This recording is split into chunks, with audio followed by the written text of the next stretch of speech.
আসসালামু আলাইকুম, কৃষি গবেষণাগার ইউটিউব চ্যানেলে আপনাদের স্বাগতম। আজকে খামারের নতুন সদস্যর আগমন।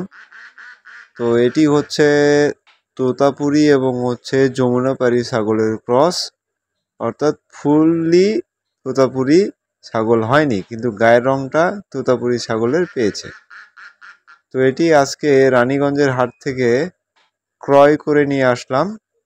এটি ৬,০০০ টাকা হয়েছে হাসিল সহ।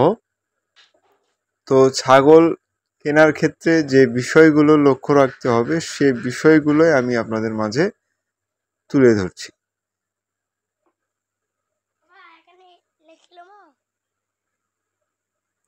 তো একটি ছাগল কেনার ক্ষেত্রে আপনাকে বেশ সতর্ক অবলম্বন করতে হবে, বিশেষ করে ছাগল ক্রয় করার ক্ষেত্রে।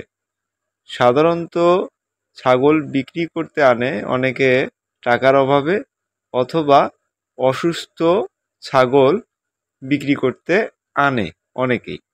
তো প্রথমত অবস্থায় আপনাকে ছাগলটির স্বাভাবিক চলাফেরা লক্ষ্য রাখতে হবে যে আসলে ছাগলটি স্বাভাবিক আছে কিনা। তারপরে দেখতে হবে ছাগলটি জাবর কাটছে কিনা বা খাবার খাচ্ছে কিনা, সেটি আপনাকে ভালোভাবে লক্ষ্য রাখতে হবে। তারপরে দেখতে হবে যে ছাগলের নিচের অংশ অর্থাৎ মলদার আশেপাশে কোনো ক্ষত আছে কিনা বা কোনো ঘা আছে কিনা, এইগুলো আপনাকে ভালোভাবে অবজারভেশন করতে হবে।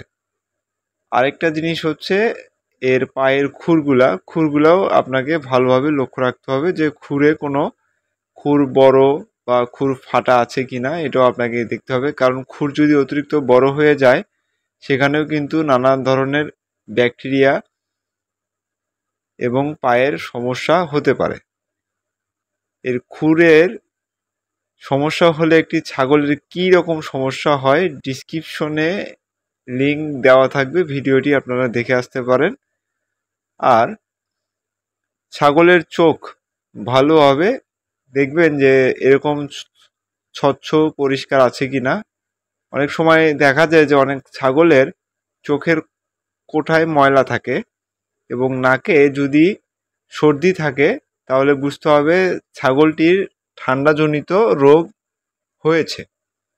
সেই ছাগলটা ক্রয় করা যাবে না, কারণ নাকে যদি সর্দি থাকে, মুখে যদি লালা আসে এবং চোখে যদি ময়লা আসে তাহলে বুঝতে হবে ছাগলটি সম্ভবত পিপিআরে আক্রান্ত। সেই কারণেই আপনাকে সেই ছাগলটি ক্রয় থেকে বিরত থাকতে হবে। আপনারা দেখতে পাচ্ছেন এই ছাগলটির চোখ একদমই পরিষ্কার এবং হচ্ছে কানগুলো দেখবেন যে কোথাও কাটা দাগ আছে কিনা একটু ভালোভাবেই দেখবেন। যদি আপনারা ছোট বাচ্চা কিনে বড় করতে চান তাহলে আপনাকে দেখতে হবে এইসব বিষয়গুলো। কারণ একটি ছাগল আপনাকে লালন পালন করে বড় করতে হবে। আপনি ছোট ছাগল কেনেন আর বড় ছাগল কেনেন, এই বিষয়গুলো আপনাকে বেশ গুরুত্ব সহকারে দেখতে হবে হাটে ছাগল ক্রয়ের সময়। আরেকটা জিনিস আপনারা আনবেন, হাট থেকে আনার পরে আপনারা দেখবেন যে অনেকে হাট থেকে নিয়ে আসার পরে সরাসরি ছাগলটিকে ভুসি বা দানাদার খাবার দিয়ে থাকে।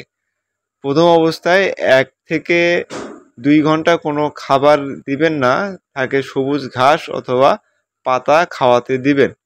এর মূল কারণ হচ্ছে অনেক ব্যাপারী বা অনেক খামারি ছাগল বিক্রয় করার সময় ভালোভাবে দানাদার খাবার খেয়ে যাতে পেট পরিপূর্ণ করে নিয়ে হাটে আসে, যাতে ছাগলটির ওজন বেশি হয় এবং ছাগলটির ভালো দাম পাওয়া যায়।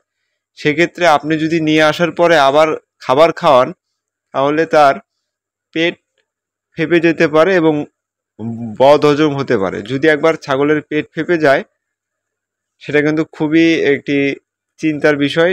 সেই জন্যই আপনারা ছাগল নিয়ে আসার 1 থেকে 2 ঘন্টার মধ্যে কোনো দানাদার খাবার খাওয়াবেন না। আশা করি এই বিষয়গুলো লক্ষ্য রাখলে আপনারা সুস্থ সবল ছাগল কিনতে পারবেন।